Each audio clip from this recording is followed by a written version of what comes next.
morning sun, Fujiyama, sacred mountain of Japan, towers above the surrounding countryside.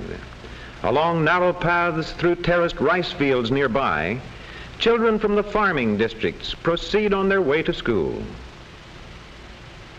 With books and lunches packed in neat carrying cases, they pass through ripening tea fields where pickers are already at work. In villages along the coast, other children follow a path beside the boats and nets of the fishing fleets. While in the industrial cities, smoking factory chimneys line the road to school. Among the vast army of Japanese school children are Taro and Yukiko Yamada. At the doorway of their house, they put on their shoes never worn inside. Taro wears the official schoolboy uniform. Sister Yukiko wears the standard dress for girls. While father completes the lacing of his shoes, grandmother Yamada tends baby brother Borton as he finishes his breakfast. Borton likes the tea that is always a part of Japanese meals, but grandmother feels it must be cooled. Now father and children say goodbye to mother. いってらっしゃい。行ってまいります。いってらっしゃいませ。いってらっしゃい。 Father and Taro and Yukiko start out together, for father works not far away. For a short distance, they pass along a street lined with craftsmen's shops. Just ahead, many people, some in Oriental and some in Western dress, have errands at the post office. The Yamadas have an errand here too. Taro goes to mail a letter, while father and Yukiko wait outside, watching the traffic on the busy street.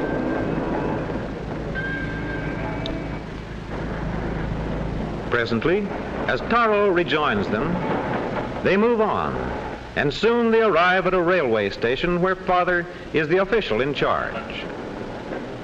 Here, father and children say goodbye to each other. さよなら。先生のおっしゃることをよく聞くんですよ。それではさよなら。さよなら。 As father enters his office, the tracks outside are already busy. A call for a 下り report. 急行51番8時47分発車。上り急行8時50分到着の予定でございます。 At school, it is almost time for classes to begin. Children flock through the gates and teachers stand ready. Greetings are exchanged. 太郎君おはよう。ゆきこさんおはよう。先生おはようございます。 Before entering the classroom, all the children remove their street shoes. Here as at home, shoes are always left at the entrance. Inside the classroom, the children take their places and prepare for work. Meanwhile, in cupboards near the door, each pair of shoes is also in its proper place. And now a reading lesson. しかし入れ替わりに大勢の人がどやどやと入ってきました。席はみんな塞がった上に立って。ゆきこさん。明日からはもっと早く来ようと思った。朝ごはんが済んでから少し勉強をした。休み中は毎朝涼しいうちに勉強するつもりだ。8月2日木曜晴れ。 Later in the morning, at the Yamada home, the maid buys tofu from a street vendor. Tofu, or bean curd, comes from soybeans and is tasty in soups. In the main living room of the Yamada home, mother attends to one of the most important of Japanese household tasks, skillful flower arrangement, an art highly honored in Japan. Grandmother is occupied with needlework on a new kimono, while Borton plays with his toys. Mother just finishes placing flowers before the family's ancestral shrine, when suddenly, in the distance, the whistle of the Tokyo Express. Once more, father will be able to report that the train is on time, for the express is almost always exactly on schedule. During the brief pause in the station, the engineer oils his locomotive. And presently father is again at his desk, preparing a record of train movements. He writes the Japanese characters easily and quickly, but in Taro's and Yukiko's class in school, the children are just learning how to write. It is not easy when you are only beginning. Yukiko writes slowly and carefully. Taro, too, is still very cautious, but he handles the brush well as he completes the last character of the name for Japan. From top to bottom it reads, Dai Nippon, meaning great sun's origin, or as we say, Japan. Later, Taro wields a bat with even greater skill in the American game of baseball. Nearby, older boys practice fencing as a part of their physical training.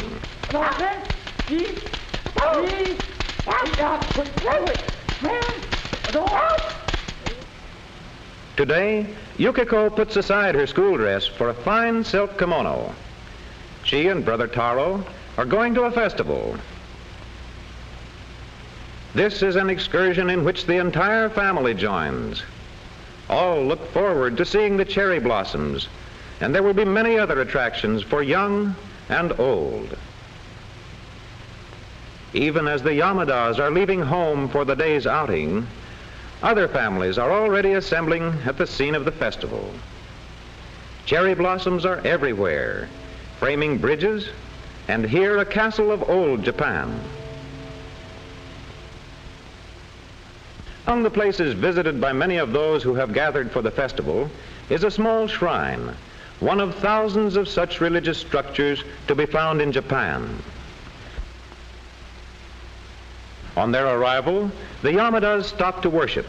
First, Taro pulls the bell cord, then offerings are tossed into a box by all members of the family. They do not enter the shrine interior, but remain at the entrance. Clapping their hands as a sign of their presence, they bow in reverent silence before leaving.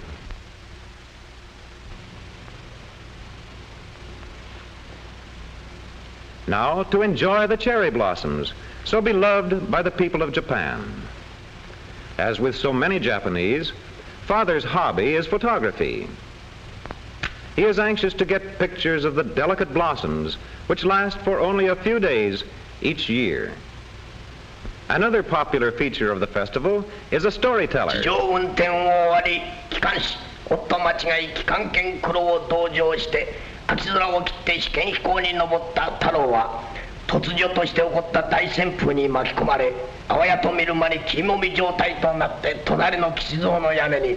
So the day passes with enjoyable activities for all. But for Taro and Yukiko, and Mother too, the outing is not complete without seafoam candy. Back home, after their day at the festival, the Yamadas have keen appetites. Dinner includes meat, raw fish, a variety of cooked vegetables, and steamed rice in individual bowls, all eaten with chopsticks. The rice bowls are usually refilled at least once, and perhaps oftener, especially when everyone is hungry. In the kitchen, the maid keeps a careful watch on the rice steamer in case more should be needed. But now she remembers another duty she must attend to.